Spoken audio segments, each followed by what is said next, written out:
हम लौंडा भौजी, छठी घाट पर नचबे हम लौंडा भौजी, छठी घाट पर नचबे हम डीजे मुन्ना राज झिटकी बाजार मधुबनी।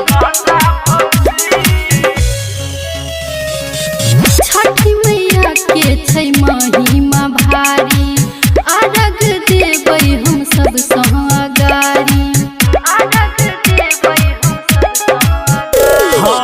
बेटी सजल दी निकालू ये टाका, डीजे वाला से हम बना लेबै साटा, देबै दूधक ढार बनका पंडा भौजी, देबै दूधक ढार बनका पंडा भौजी, छठी घाट पर नचबै हम लौंडा भौजी, छठी घाट पर नचबै हम लौंडा भौजी,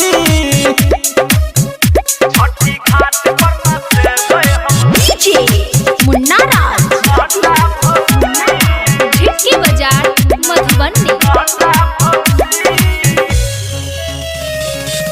लहरी फूल झड़ी से सजा देबै घाट, नंदनी राज संग उठेबै हम हाथ, नंदनी राज संग उठेबै हम हाथ। पोखर के चारू ओर मरकारी लगेबै, पर्दा पर धर्मवीर के गाना बजेबै, ओम प्रकाश से मंगेबै हम बंदा भौजी, ओम प्रकाश से मंगेबै हम बंदा भौजी, छठी घाट पर नचबै हम लौंडा भौजी, छठी घाट पर नचबै हम लौंडा भौजी, लौंडा भौजी। छठी मैया के कृपा से पूरा भेलै आस, इहो साल देवर हम करबै उपास, इहो साल देवर हम करबै उपास। छठी मैया के कृपा से पूरा भेलै आस, इहो साल देवर हम करबै तो उपास। जल्दी से